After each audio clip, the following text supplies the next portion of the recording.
a todos y todas las presentes en la zona B de bibliotecas escolares de la Ciudad de Buenos Aires.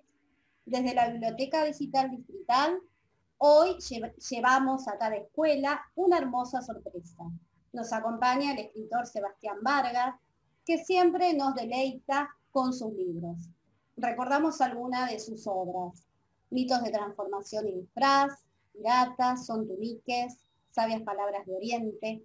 Sebastián fue ganador del 11º premio El Barco de Vapor Argentina 2012 por su obra Tres espejos Luna y Tres espejos Espada, y también ganador del premio a la Delta, el premio 31º, por su libro Yolam. Sebastián fue profesor de Lengua y Literatura Española, además de latín. Se graduó en el Instituto Superior del Profesorado Joaquín de González. Además de escribir, trabaja como editor, corrector y traductor de textos literarios de alemán e inglés. Ceci. Por eso, desde la BIDI, en el marco del Día del Idioma, del Libro y del Derecho de Autor, hoy lo entrevistamos en nombre de nuestros y nuestras colegas para conocerlo un poco más, para saber en qué nuevas historias anda y quizás tenga para contarnos, entre otras preguntas. Bueno, y para comenzar queríamos preguntarte sobre las letras y los libros, si estuvieron siempre presentes en tu vida, y si podrías contarnos tu experiencia con la escritura, cómo fue más o menos tu recorrido como escritor. Buenísimo, sí, gracias por la pregunta, Ceci. Sí, desde muy chico, desde que empecé a leer literatura, a los 9, 10 años, me di cuenta que era algo que me gustaba mucho hacer, y entonces mi relación con la literatura empezó así, como lector, que es una forma de relacionarme con lo literario que todavía me apasiona. Yo me considero lector por encima de escritor. Me encanta leer y leo de todo, y me encanta leer literatura.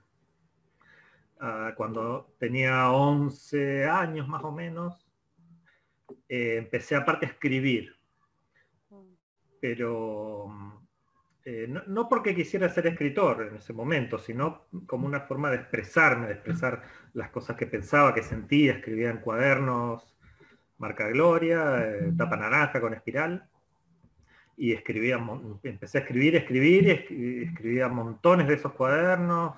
Completé más de 30 cuadernos llenos de cosas que escribía, incluso cuentos, obras de teatro, novelas, y eran todas malísimas.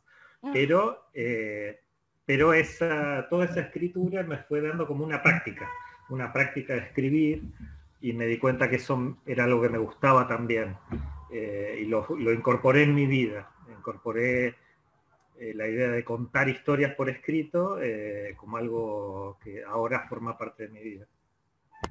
Qué bueno. ¿Y qué leías en tu niñez? ¿Qué es lo que te apasionaba?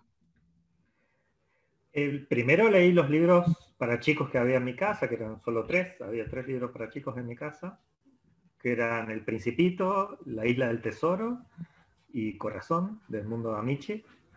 Y cuando terminé esos libros, seguí con los otros libros que había en mi casa, que eran los libros de mi mamá, que eran libros para adultos. Novelas de terror, históricas, Poe, Dostoyevsky, libros policiales, novelas policiales de Agatha Christie. Y de ahí en adelante empecé a leer de todo lo que podía. Ya sea fuera para chicos o para adultos, todo lo que pude.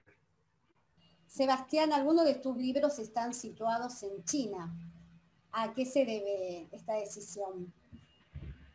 Bueno, yo durante varios años estudié idioma chino en varios lugares en la ciudad de Buenos Aires, con profesores chinos. Sí, es muy difícil. A mí me encantan los idiomas y estudié varios idiomas en mi vida. Estudié alemán, estudié catalán también. Y es un idioma muy fascinante, muy difícil, pero te abre un mundo a una forma de entender el universo que es muy distinta de la nuestra. Y también, paralelamente con el aprendizaje del idioma, fui leyendo sobre historia de China, la cultura, Y eso también me abrió la cabeza en el sentido de que me mostró una posibilidad de un lugar muy lejano y un tiempo muy lejano en el que yo podía ubicar una historia. Eso me resultó muy atractivo. La primera historia china que escribí, que salió publicada, es Tres espejos, que son 2 novelas que ocurren en China antigua. Pero últimamente, a partir de 2019, estuve escribiendo un montón de cosas chinas, cuentos chinos, y incluso una novela, y 2 novelas en realidad, una de ellas que salió publicada ahora, que es Xuelan.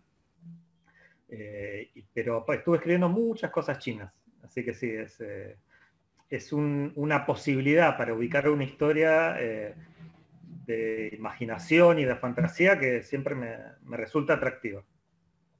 Claro, porque aparte China me suena como que es otra lógica y estéticamente sí. también invita muchísimo, ¿no?, a imaginar. Sí, sí, y a la vez te da como una libertad en el sentido que no tenés que atarte a esta realidad nuestra de la Argentina del 2021, sino que te da un margen que en China antigua podían pasar cosas que quizá hoy en día no nos creeríamos, pero quizás si están ubicadas en China antigua uno las puede creer. Por ejemplo, en Tres espejos hay unos toques de magia, y que en la novela como que se leen como algo muy posible. Y quizás si lo ubicaran en una historia en la Argentina actual dirán, estas cosas de magia, ¿quién se lo va a creer? Claro, nada que ver. Sí. Bueno, y en Xuelan mucho más. En Xuelan también, sí. Para Xuelan me basé en un cuento muy antiguo, chino, pero que tiene como 1000 años la historia original, y la primera versión escrita la escribió un poeta persa, Nesami, en el siglo XI o XII, hace un montón de siglos, pero que fue recontándose a lo largo de los siglos muchas veces, incluso fue en forma de ópera, fue contada, la ópera Turandot de Puccini, es otra versión de esta misma historia, y me gustó contarla yo también a mi manera, ¿no? Esta historia china, ubicarla en China y contarla a mi manera. Hermosa. Bueno, volviendo aquí a la actualidad, nos gustaría saber cuál es tu visión acerca de, en esta pandemia, la posibilidad de descargar contenidos de forma gratuita. Nosotros como bibliotecarios y bibliotecarias siempre estamos tratando de encontrar estrategias para acercar la literatura a los niños. Nos interesa saber tu opinión sobre el tema. Sí, es un tema que me interesa, en el que tengo una opinión que no necesariamente es la misma que otros autores que conozco y que son amigos, porque yo estoy a favor de la circulación de bienes culturales, incluyendo las obras literarias. A mí me parece que toda persona que quiera acceder a un libro de literatura debería poder hacerlo, incluso si no pudiera, si no tuviera los medios para comprar el libro original. Y mucho más en el ámbito educativo. Me parece que no comete una falta ni un docente que le brinda un libro de literatura a sus estudiantes, ni cualquier estudiante, cualquier persona que para acceder a un libro no tenga otro medio que utilizar una fotocopia o un PDF. En ese sentido no es algo que me moleste, a mí esa difusión, ese tipo de difusión, para nada, y no pienso que vaya en contra de mis derechos como autor, ni siquiera que me afecte económicamente, por el contrario, yo pienso que cada persona que lee un libro mío, o incluso un libro que no sea mío, es algo que a mí como autor, en el mediano y el largo plazo, me va a favorecer. Porque todo lector que se forma como lector y que empieza a leer, sigue leyendo. Y en algún momento va a volver va a comprar ese libro, que quizá en este momento no lo puede comprar, o lo va a regalar, o va a leer, o va a comprar otro libro, aunque no sea mío, y eso hace que crezca la literatura, y no solo el patrimonio del autor, que está muy bien que los autores también vivamos, digamos, de la posibilidad de escribir literatura. En ese sentido tengo esta postura abierta a la posibilidad de que se difundan los libros desde todas las posibilidades.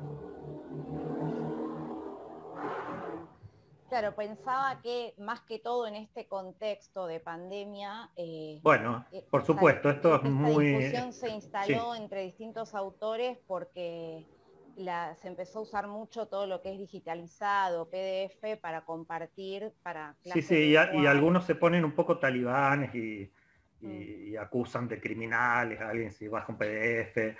Yo no pienso así y no, no me enoja, al contrario, me gusta que alguien me lea, incluso si no compró esa persona el libro, porque nosotros sabemos que los lectores, siempre que podemos, compramos los libros, porque nos gusta leer, y incluso nos gusta leer en papel, te diría.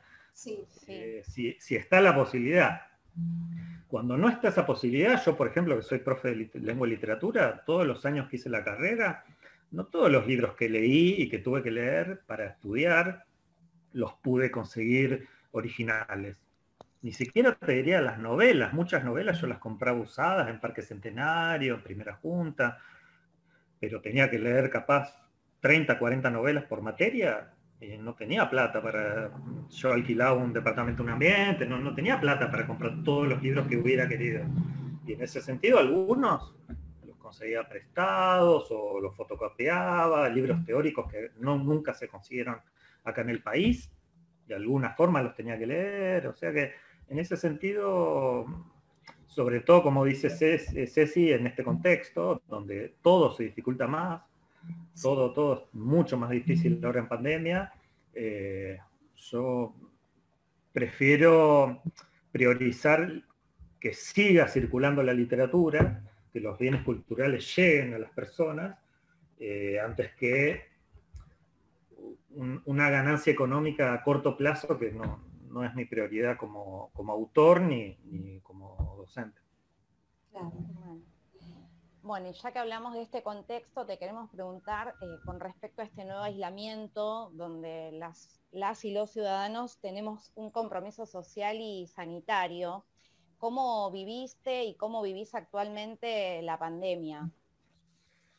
Imagino que, como todos, no soy amigo del virus, digamos, es difícil el contexto de pandemia.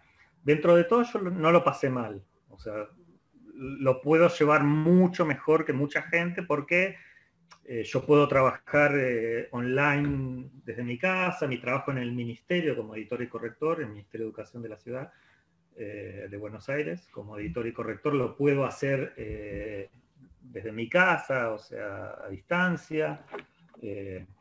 Y casi todas las cosas que hago en mi vida son sentado, leyendo, escribiendo, o sea, lo pude llevar bastante bien y lo puedo llevar, por suerte, bastante bien el tema de la pandemia, pero sí, afectarme me afecta, como a todos, es duro estar encerrado, yo me encierro bastante, digamos, no salgo mucho de mi casa y cuanto más largo se hace, cuesta más y bueno, y obviamente también afecta muchísimo social y económicamente a todos, así que es duro, pero bueno, dentro de todo yo no me quejo personalmente porque sé que soy un privilegiado en ese sentido, de que no me afecta tanto como a muchas otras personas. Perfecto. Por último, Sebastián, ¿qué recomendarías a los docentes para acercar, incentivar, motivar a los niños y niñas a acercarse a la lectura? Bueno, yo soy fan de los docentes. A mí, yo soy profe de literatura, pero si bien hace ya muchos años que no estoy al frente del curso, pero bueno, sigo siendo profesor y soy fan de la tarea que hacen los docentes, me encanta y agradezco mucho la tarea que hacen, en particular como mediadores, como acercando libros a lectores y formando lectores. Porque leer literatura es una tarea compleja, no es que uno nace sabiendo leer literatura y no es una tarea pasiva, sino que es activa. Una persona cuando lee tiene que hacer muchas cosas, no solo leer las palabras y las letras, sino imaginar, completar los sentidos que se dan a medias en los libros y y este acto de co-creación que hace el lector de literatura es algo que se tiene que ir aprendiendo. En ese sentido, la tarea de los docentes, de los mediadores, es muy importante. Y en los últimos años fue ganando mucho terreno, por suerte, en las escuelas, la actividad de leer literatura. Y no solo la literatura que leíamos en las escuelas y los colegios cuando yo era chico, que era en primaria casi nada, y en secundaria era sobre todo libros de autores ya muertos, o sea, no contemporáneos, sino clásicos españoles sobre todo, y algunos pocos argentinos. Y en ese sentido ahora en la escuela se trabaja con un abanico de lecturas, que por suerte no dejaron de lado los clásicos, pero que sí incorporaron autores contemporáneos, locales, y con una diversidad que permite un acercamiento más fácil de los lectores a los libros. En ese sentido me encanta ese trabajo. Y no solo la lectura como para buscar que lean y nada más, ¿no? Y después comprobar que leyeron.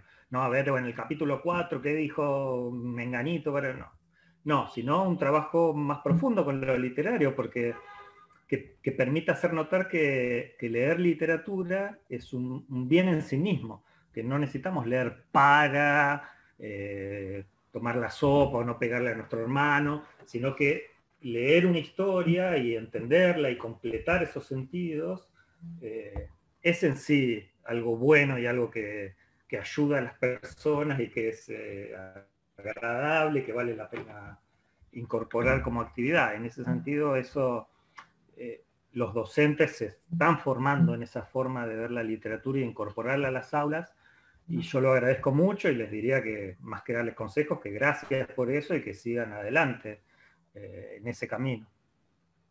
Bueno, y gracias a vos porque también vos sos parte de esos autores contemporáneos que está presente en nuestras bibliotecas escolares. La verdad te admiramos mucho y gracias, y bueno, te agradecemos sí, por fue un tus placer. historias. Y a mí me encanta visitar escuelas, me encanta visitar escuelas, ya Silvia sabe porque ya la visité en algunas escuelas. Sí. Me encanta, es algo que eso sí que lo extraño en la pandemia por esas visitas presenciales que no están suspendidas por el momento. Ya las retomaremos. Pero bueno, ya las retomaremos, ojalá que sí. Bueno, fue un placer compartir este tiempo con vos. Te queremos agradecer siempre tu buena predisposición por ser parte de nuestra Biblioteca Digital Distrital. Y bueno, tengamos siempre presente que leer abre mundos y leer es tu derecho.